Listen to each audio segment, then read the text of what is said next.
بسم اللہ الرحمن الرحیم صلی اللہ علیہ حبیبی سیدنا و مولانا محمد و علی آلہ و صحبہ و بارکہ وسلم.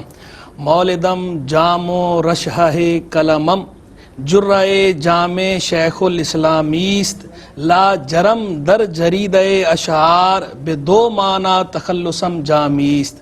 یہ علامہ جامی رحمہ اللہ کا اپنا ہی کتاب ہے جس کے اندر انہوں نے اس بات کو بیان فرمایا کہ ایک تو میرا پیدائشی علاقہ جو ہے وہ جام ہے، اور دوسری میری جو نسبت ہے وہ نسبت ہے شیخ الاسلام احمد جام زندہ پیل رحمہ اللہ، مشہور صوفی بزرگ گزرے. تو ان دو نسبتوں کی وجہ سے میں نے اپنا تخلص جامی رکھا ہوا ہے اور جامی کہلاتا ہوں. تو ایک تو اسی کے اندر ہی ذکر آ گیا کہ حضرت کا جو ہے وہ فیض کا سلسلہ، حضرت کی انسپائریشن شروع سے جو بزرگان دین کے ساتھ رہی ہے. پھر علامہ عبدالرحمن جامی رحمہ اللہ بیک وقت بہترین شاعر، عظیم فلسفی اور نکتہ رس محقق اور عظیم صوفی ہیں. ہم ان ساری جہتوں کے اندر علامہ جامی رحمہ اللہ ہمیں ایک بہت بلند پایا بزرگ کی طرح نظر آتے ہیں. ان کے اندر ان کا قد بہت بلند ہے، ان ساری جہتوں میں ید طولہ رکھتے ہیں علامہ عبدالرحمن جامی رحمہ اللہ. اور یہ ہم اخلاق کو دیکھیں، ان کے اوصاف کو دیکھیں، ان کی عادات اور اطوار کو دیکھیں، اس سب کچھ کے باوجود جو میں نے ان کی نسبتیں ذکر کی ہیں، شروع سے لے کر آخر تک ساری زندگی ہمیں حضرت کبھی وقت ضائع کرتے نظر نہیں آتے. وقت کی پابندی، اس کی تنظیم، یہ ایک بنیادی وصف تھا، بنیادی خصلت تھی جس کو آپ بھرپور ملحوظ رکھتے تھے، اس کی بھرپور رعایت کرتے تھے. حضرت کا وصال ہوا 898 سنہ ہجریہ میں، ولادت ہوئی 817 سنہ ہجریہ میں، تقریباً 80 یا 81 برس کی عمر پائی ہے.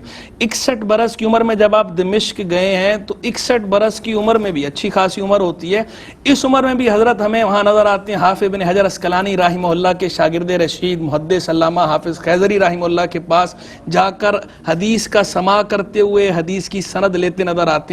یعنی ان کا علم کا جو تعلق ہے، 61 برس کی عمر ہو گئی ہے لیکن اس کے باوجود جو ہے علم کی طلب سے پیچھے نہیں ہٹتے. علم کی جو طلب کا معاملہ ہے وہ شروع سے لے کر آخر تک ہمیں اسی طرح جوبن پر نظر آتا ہے. پھر اس کے ساتھ وقت کی تنظیم ہے، تنظیم کے ساتھ پھر جو ان کا جنرل پبلک کے ساتھ جو ان کا رویہ ہے، ہم اگر ان کے حالات پڑھیں تو مستند ترین حالات ان کے جو لکھے ہیں خود ان کے اپنے شاگرد رشید علامہ عبدالغفور لاری رحمہ اللہ، انہوں نے جو نفحات الانس پہ حاشیہ لکھا ہے اور اس کا تکملہ ہے، اس کے اندر انہوں نے حاشیے میں جو ہے وہ حالات لکھے ہیں علامہ جامی رحمہ اللہ کے تکملے کے طور پر. اس میں انہوں نے اس بات کو باقاعدہ مینشن کیا، اپنا مشاہدہ بیان کیا ہے کہ حضرت استاد کی عادت کریمہ کیا تھی کہ زمین پہ تشریف فرما ہوتے تھے، زمین پہ بیٹھتے تھے، قبلے کو رخ کرتے تھے، دو زانو بیٹھتے تھے، اور کوئی بھی ملنے کے لیے آتا تھا ادنا ہو یا اعلیٰ، جب تک وہ کھڑا نہیں ہوتا تھا حضرت کبھی کھڑے نہیں ہوتے تھے، اس وقت تک بیٹھے رہتے تھے، بھرپور توجہ دیتے تھے اگلے کو.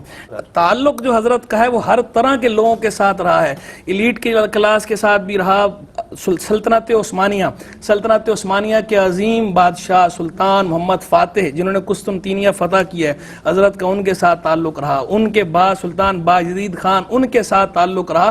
باقاعدہ خط کتابت کا سلسلہ بھی تھا، وہ حضرات خط بھیجتے تھے، نذرانے پیش کرتے تھے. تو یعنی حضرت کا تعلق ایلیٹ کلاس کے ساتھ، سلطانوں کے ساتھ ہونے کے باوجود عوام کے ساتھ بھی اسی طرح وہ خندہ پیشانی سے ملتے تھے. بندہ پروری، غم گساری، غم خاری، یہ اعلیٰ صفات جو ہر ایک اچھے انسان میں ہونی چاہیے، یہ ساری صفات ان کے اندر تھیں. اچھا انسان ہونا یہ خود ایک بڑی خوبی ہے. تو حضرت جو ہے وہ عظیم عالم، عظیم عارف، عظیم محقق، عظیم صوفی، عظیم فلسفی ہونے کے ساتھ ساتھ ایک عظیم انسان بھی تھے.